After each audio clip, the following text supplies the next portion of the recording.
त्यांनी कधी जय लहुजी म्हणले का? महार समाजांनी म्हणजे पूर्वीचा महाराजचा बुद्धिस्ट, त्यांनी कधी जय लहुजी म्हणले का?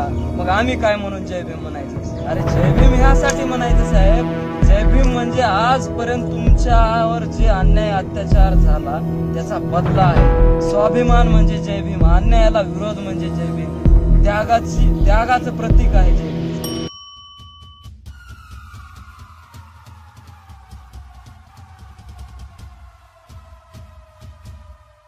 समाज आहे की आपल्या समाज मातंग समाजाची अशी म्हणजे एक मानसिकता आहे की त्यांनी कधी बाबासाहेबांचा त्यांनी कधी फोटो लावला नाही. म्हणजे पूर्वीचे महार म्हणजे आजचे बौद्ध, म्हणजे बौद्धांनी कधी अण्णाभाऊ साठेंचा फोटो लावला नाही, बौद्धांनी कधी लहुजींचा फोटो लावला नाही, बौद्धांनी कधी मुक्ता साळवेंचा फोटो लावला नाही. मग बाबासाहेबांचा आम्ही का लावायचा? अशी मातंग समाज मनाची परिस्थितीच आहे. तर मला सांगा की जगानं डॉक्टर बाबासाहेब आंबेडकरांना जी उपमा दिली सिम्बॉल ऑफ नॉलेजची, तर मग ज्ञानाचं प्रतीक म्हणून अमेरिकेला जागतिक आधुनिक जगाचा बाप म्हणतात. अमेरिकेला आधुनिक जग, हे जे आधुनिक जग आहे ना मॉडेल, तिचा बाप म्हणतात अमेरिकेला. मग अमेरिका सारखा देश स्वीकारतो बाबासाहेबांना की हे ज्ञानाचं प्रतीक आहे म्हणते.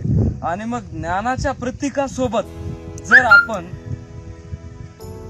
अण्णाभाऊची आणि लहुजी साळवेंची आणि मुक्ता साळवीची जर तुलना केली तर होऊ शकते साहेब. आणि तुम्हाला हे बघा, मी पहिल्यांदा सांगलो की बरं बोलण्यापेक्षा खरं बोललेलं बरं. खरं सांगू तुम्हाला, अण्णाभाऊ साठे काहीच नाही, तुम्हाला सांगतो काहीच नाहीत तुम्हाला सांगतो. शेवटी अण्णाभाऊ साठेंनी जग बदल घालून गाव मला सांगून गेले भीमराव हे मेसेज दिला, म्हणून अण्णाभाऊ साठेचा मोल झाला, त्यांच्या जीवनाचा मोल झाला. अण्णाभाऊ साठेंनी जर बुद्ध जर अण्णाभाऊ साठेला मान्य नसते तर अण्णाभाऊ साठेंनी बुद्धाची शपथ लिहिली असती का? कथा पुस्तक लिहिलं.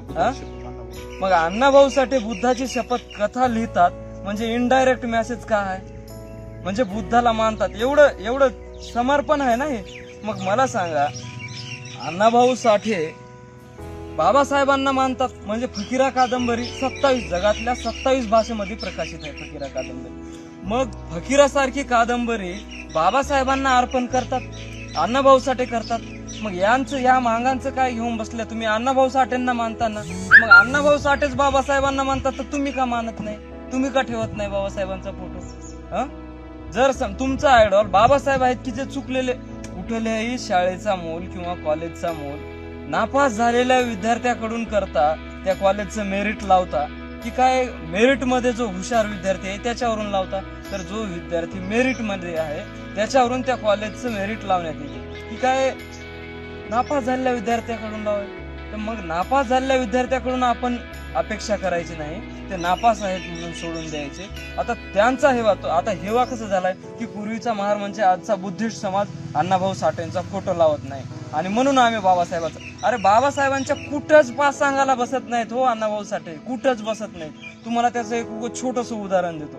मी तुम्हाला हे सांगतोय की ज्या वेळेस 1932 पुणे करार झाला 32 त्यावेळेस अण्णाभाऊ साठेचं वय किती होतं साहेब? अहो 1932 डॉक्टर बाबासाहेब आंबेडकर जागतिक लीडर होते, ग्लोबल लीडर. त्यावेळेस अण्णाभाऊ साठेचं वय 12 वर्ष होतं. ज्यावेळेस बाबासाहेब जागतिक लीडर होते त्यावेळेस अण्णाभाऊ साठे 12 वर्षाचे होते. कुठं तुलना करता तुम्ही? कशामुळे तुलना करता? आणि त्यांनी कधी जय लहुजी म्हणले का? महार समाजांनी म्हणजे पूर्वीचा महाराजचा बुद्धिस्ट, त्यांनी कधी जय लहुजी म्हणले का? मग आम्ही काय म्हणून जय भीम म्हणायचं? अरे जय भीम ह्यासाठी म्हणायचं साहेब, जय भीम म्हणजे आजपर्यंत तुमच्यावर जे अन्याय अत्याचार झाला त्याचा बदला आहे. स्वाभिमान म्हणजे जय भीम, अन्यायाला विरोध म्हणजे जय भीम, त्यागाचं प्रतीक आहे जय भीम, म्हणून म्हणायचं जय भीम.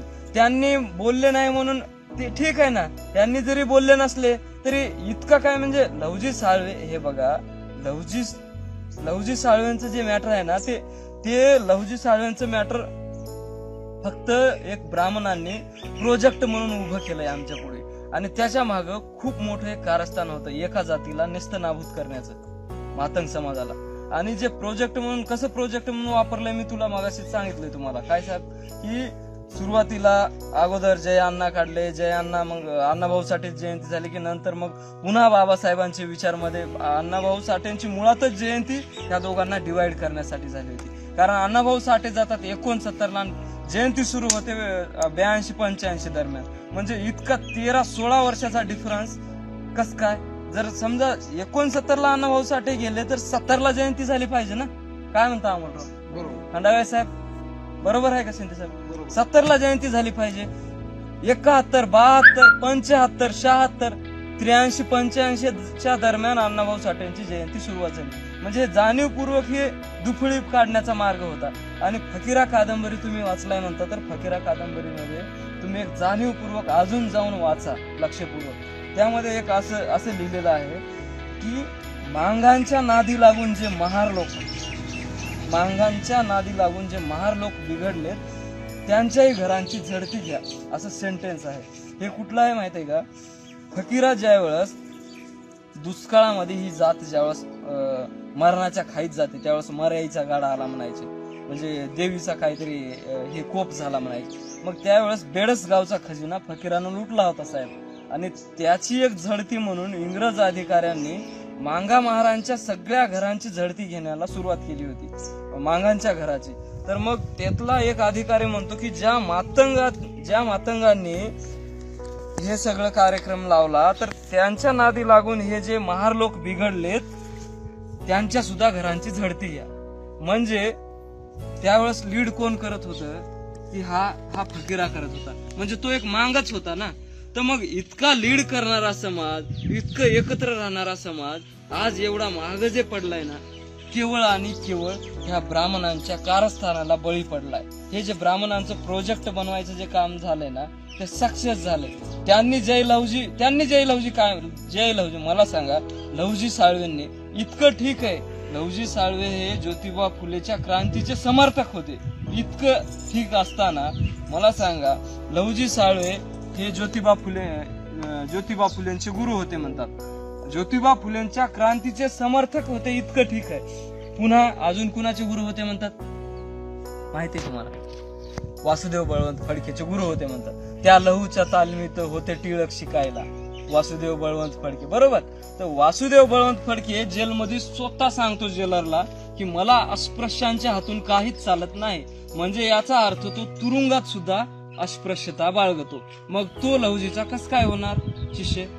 अरे ज्या व्यवस्थेमध्ये आमचा विटाळ होत होता, आमच्यासाठी रस्ते वेगळे होते, आमच्यासाठी पाण्याचे तळे वेगळे होते, विहिरी वेगळ्या होत्या, त्या व्यवस्थेत हे हिंदुत्ववादी लहुजींचे शिष्य कस काय होणार? आणि जर लहुजींचे शिष्य टिळक असते तर मला सांगा, ज्या वेळेस टिळक जन्माला आले त्यावेळेस लहुजीचं वय 62 वर्ष होतं आणि दांडपट्टा शिकायला कमीत कमी 12 वर्षाचं वय लागते. ज्या वेळेस दांडपट्टा शिकवण्याची वेळ म्हणजे 12 वर्षाचे लहुजी झाले त्यावेळेस 12 वर्षांचे ज्यावेळेस टिळक झाले त्यावेळेस लहुजीचं वय 74 झालं.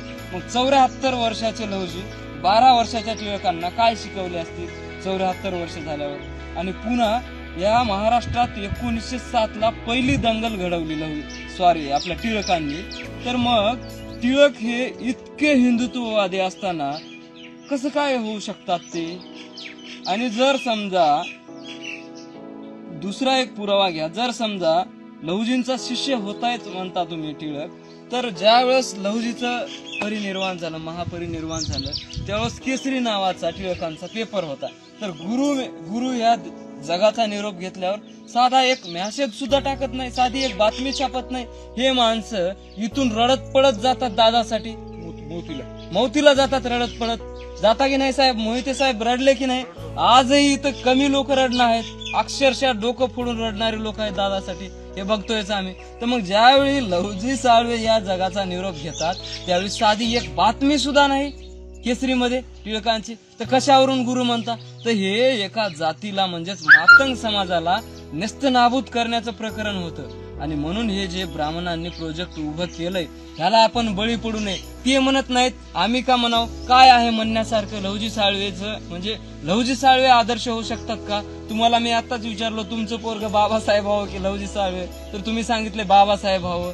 तर मग लहुजी साळवे आयडॉल कसे काय होऊ शकतात? मग ज्याचा बाबासाहेब आयडॉल आहे ते लहुजी साळवे कसं काय मानेल? म्हणजे कस काय आयडॉल ठरवेल?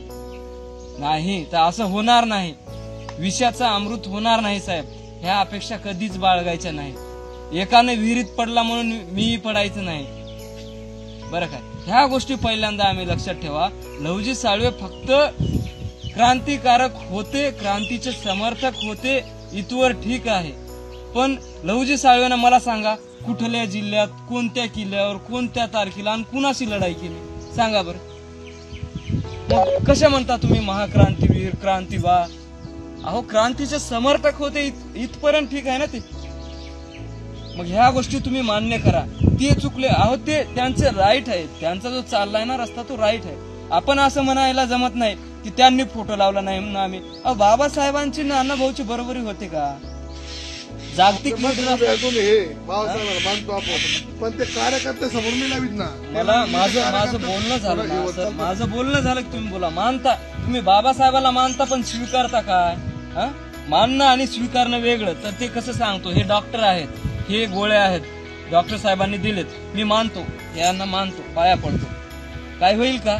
जोपर्यंत हे मी गोळ्या पोटात घालणार नाही, टॅबलेट हे जोपर्यंत पोटात घालणार नाही, म्हणजे स्वीकारणार नाही, तोपर्यंत मला त्याचा काही परिणाम दिसणार नाही. आणि म्हणून मानणं वेगळं, म्हणजे त्याला पाया पडणं वेगळं, आणि हे पोटात टाकणं म्हणजे स्वीकारणं. पोटात टाकणं वेगळं आणि मानणं वेगळं. रिस्पेक्ट आणि आस्पेक्ट वेगळे वेगळे आहेत. आपण फक्त मानतो, बाबासाहेबाला फक्त मानतो हात जोडून, पण स्वीकारत नाही. ज्यावेळी तुम्ही ह्या गोष्टी स्वीकाराल त्यावेळी तुम्हाला हा परिणाम दिसेल. आणि लवकरात लवकर ही गोष्ट स्वीकारा साहेब. जरी सत्य लवकर स्वीकारत नाहीत लोक. बाबासाहेबांनी हिंदू कोड बिल महिलांसाठी मानलं, महिलाच मोर्चा काढत होते आणि त्यांच्याच हिताची गोष्ट होती. बदल हा एकाएकी स्वीकारत नाहीत. सती प्रथा समाज सुधारकांनी त्यांच्याच हितासाठी काढले, महिलाच विरोध करत होते. पण कालांतराने ही गोष्ट समाज मान्य करतो. आणि तुमच्यासारख्या सुजाण माणसांनी, चळवळीत 20-25 वर्ष घातलेल्या माणसांनी ही गोष्ट पहिल्यांदा स्वीकारली पाहिजे. तुम्हाला सांगण्याची गरज नाही. अण्णाभाऊच सांगतात, अण्णाभाऊच बाबासाहेब सांगतात. अण्णाभाऊच्या सगळ्या, मला सांगा, अण्णाभाऊची जवळपास 67 पुस्तकं आहेत. 67 पुस्तकामधून एकाही पुस्तकामध्ये लहुजी साळवेचं नाव दाखवा तुम्ही मला. का नाही? का नाही? का नाही सांगा ना. मग आपण एवढं लहुजी साळवे मानतो, तर मग असायला पाहिजे ना. अण्णाभाऊ साठे येडे होते का मग याचा अर्थ? अण्णाभाऊ साठे हुशार की तुम्ही, मी? अण्णाभाऊ साठे. मग अण्णाभाऊ साठेंना काहीतरी समजलं असेल ना. मग उगाच म्हणायचं का आम्ही अण्णाभाऊ साठे समजलं? हा, म्हणून बाबासाहेब मानासाहेब, काळाची गरज आहे. बाबासाहेब ज्या पावलावर चालले त्याच पावलावर चला. आणि आता सांगा तुमचं काय जर असेल मनामध्ये.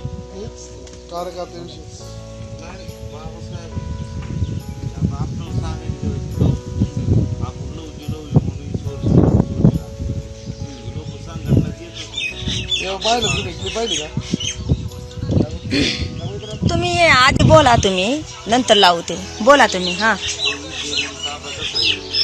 बाबासाहेब काम कमून जे कंपनीने आपल्याला सांगितलं 30 वर्ष घातले जेस कंपनी दादा कमून वळायचे.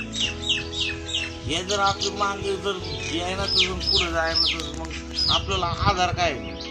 या झेंड्याखाली बाबा जे बी म्हटलं थर का बदल इतका पौर तेव्हा ते बदल करा. कवर माग राहायचं लवजी म्हणून पुढे जायला. मग आपण कोणत्या झेंड्याखाली जायचं?